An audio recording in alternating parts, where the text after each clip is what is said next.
बिस्मिल्लाहिर्रहमानिर्रहीम वस्सलातु वस्सलामु अला रसूलिहिल करीम अम्मा बाद। मिसाल देकर बात को बयान करना रब्बुल आलमीन जल्ल जलालुहु का तरीक़ा है और इसी तरीक़े को हमारे आका रहमतुल लिल आलमीन हज़रत मुहम्मद मुस्तफ़ा सल्लल्लाहु अलैहि वसल्लम ने इख्तियार फरमाया। इमाम तिरमिज़ी रहमतुल्लाहि अलैह अपनी सुनन में किताबुज़्ज़ुहद में हज़रत अबू कबशा अनमारी रदी अल्लाह ताला अन्हो से एक हदीस को रिवायत करते हैं,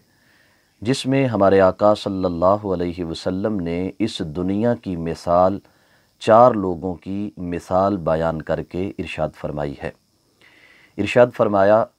कि मैं तुम्हें एक बात बयान करता हूँ, इस बात को सुन लो और इसको याद कर लो। इस दुनिया की मिसाल चार अफराद की तरह है, या ये दुनिया चार अफराद की मानिंद है। एक वो शख्स जिसे रब्बे ज़ुल जलाल ने इल्म भी अता किया और माल भी अता किया। वो अपने इल्म की वजह से माल के कमाने में और माल के ख़र्च करने में अल्लाह ताला जल्ल जलालुहु से डरता है, यानी वो माल कमाने में जायज़ और हलाल ज़राए का इख्तियार करता है और माल ख़र्च करने में भी जायज़ और हलाल ज़राए में ही ख़र्च करता है। नाजायज़ और हराम ज़रिए का वो इख्तियार नहीं करता। वो अपने माल से सिला रहमी करता है, ज़रूरत के वक्त अपने रिश्तेदारों को देता है, ज़रूरत के वक्त अपने अज़ीज़ व अकारब की मदद करता है और अपने माल से जो अल्लाह के हुकूक हैं, जैसे ज़कात है, जैसे सदक़ात हैं, क़ुरबानी है और हज है, वो भी अदा करता है। मेरे आका सल्लल्लाहु अलैहि वसल्लम ने इरशाद फरमाया, ऐसा शख्स सबसे बड़े मर्तबे पर फाइज है। इसका दर्जा दुनिया में रहने वाले तमाम इंसानों से बढ़ के है। दूसरे नंबर पे वो शख्स है कि जिसके पास माल तो नहीं है, लेकिन उसके पास इल्म मौजूद है और वो नीयत रखता है कि अगर रब्बे ज़ुल जलाल मुझे माल अता करे तो मैं फ़लाँ शख्स की तरह उस माल को नेकी के लिए इस्तेमाल करूँगा, मैं उस माल से सिला रहमी करूँगा, मैं उस माल से अल्लाह की राह में सदक़ात व खैरात करूँगा, मैं ज़रूरत के वक्त अज़ीज़ व अकारब की मदद करूँगा। तो सैयद आलम नूर मुजस्सम शफ़ी मुअज़्ज़म सल्लल्लाहु अलैहि वसल्लम इरशाद फरमाते हैं कि अपनी सच्ची नीयत की वजह से रब्बे ज़ुल जलाल उसे भी पहले शख्स की तरह जज़ा अता फ़रमाएगा, कि जैसे उस शख्स का मकाम और मर्तबा है कि जिसको अल्लाह ने इल्म और माल दोनों अता किए और वो उन दोनों का दुरुस्त इस्तेमाल कर रहा है, इसी तरह वो शख्स कि जिसके पास सिर्फ़ इल्म है लेकिन माल नहीं, लेकिन उसकी नीयत सच्ची है,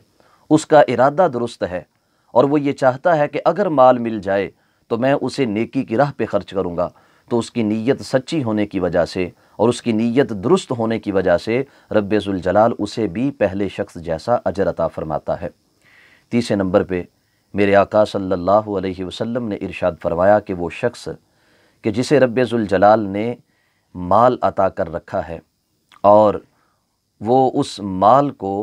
गलत तरीक़े पर इस्तेमाल करता है, ना उस माल को कमाने के लिए जायज़ और हलाल ज़रिए को इख्तियार करता है, ना ही उस माल को ख़र्च करते हुए वो अल्लाह से डरता है, ना वो अपने रिश्तेदारों की मदद करता है,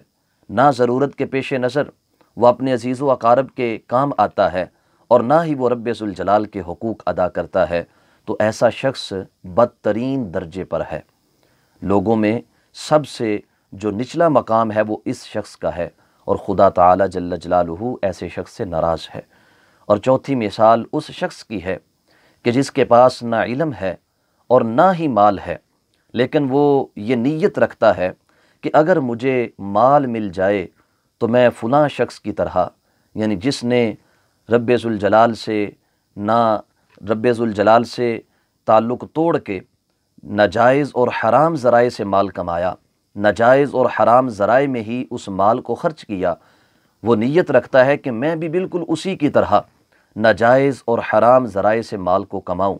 नाजायज़ और हराम ज़राए में उस माल को ख़र्च करूँ, ना रिश्तेदारों को दूँ, ना उसे अब अल्लाह रब्बुल आलमीन की राह में ख़र्च करूँ, تو نبی علیہ الصلاۃ والسلام ارشاد فرماتے ہیں اب اپنے مقام کے اعتبار سے یہ بری نیت کا حامل شخص اسی شخص جیسا ہے کہ جو اس مال کو غلط ذریعے سے کما کر غلط ذریعے پر خرچ کر رہا ہے۔ احباب ذی وقار، آئیے ہم اپنے آپ کا مشاہدہ کریں، ہم اپنی دلی کیفیت کو دیکھیں، ہم اپنی مالی حیثیت کو دیکھیں اور غور کریں کہ ہم ان چار میں سے کس مقام پر فائز ہیں۔ کیا ہم رب ذوالجلال کے احکامات کے مطابق مال کو جائز اور حلال ذرائع سے کما رہے ہیں؟ اور صرف کما ہی نہیں رہے بلکہ خرچ کرنے کے ذرائع کیا ہیں؟ کہیں ہم اللہ کی نافرمانی پر تو خرچ نہیں کر رہے، کہیں رب ذوالجلال کی ناراضگی کے جو معاملات ہیں ان پر تو مال کو خرچ نہیں کر رہے؟ کیا ہم ضرورت کے پیش نظر اپنے رشتہ داروں کو مال دیتے ہیں؟ کیا ضرورت کے پیش نظر عزیز و اقارب اور دوستوں کی ہم مدد کرتے ہیں؟ جو اللہ کے حقوق ہمارے مال میں ہیں، جیسے زکوٰۃ کا ادا کرنا، جیسے صدقات کا ادا کرنا، قربانی کا ادا کرنا اور استطاعت ملنے پہ حج کرنا، کیا ہم ان جو اسباب ہیں ان میں اپنے مال کو خرچ کر رہے ہیں؟ اگر تو ایسا ہے تو پھر رب ذوالجلال کے محبوب نے جو بیان کیا کہ سب سے بہترین درجہ اس شخص کا ہے کہ جو اپنے علم اور مال کے ذریعے اپنے رب کو راضی کر رہا ہے، اور دوسرے نمبر پہ جس کی نیت اچھی ہے اگرچہ اس کے پاس اسباب نہیں ہیں، اللہ رب العالمین اس کی اچھی نیت کی وجہ سے بھی اسے پہلے شخص جیسا اجر عطا فرمائے گا۔ جیسے ہمارے آقا صلی اللہ علیہ وسلم کی حدیث مبارکہ ہے کہ انما الاعمال بالنیات، اعمال کا دار و مدار انسان کی نیت پہ ہے، جیسی نیت ہوگی ویسی اس کی جزا ہوگی۔ اور فرمایا کہ نیت المؤمن خیر من عملہ، بندہ مومن کی نیت اس کے عمل سے بہتر ہے، یعنی اس نے نیت کی ہے نیکی کی لیکن نیکی کا اس کو موقع نہیں مل سکا۔ اس نے نیت کی ہے کہ ضرورت کے وقت میں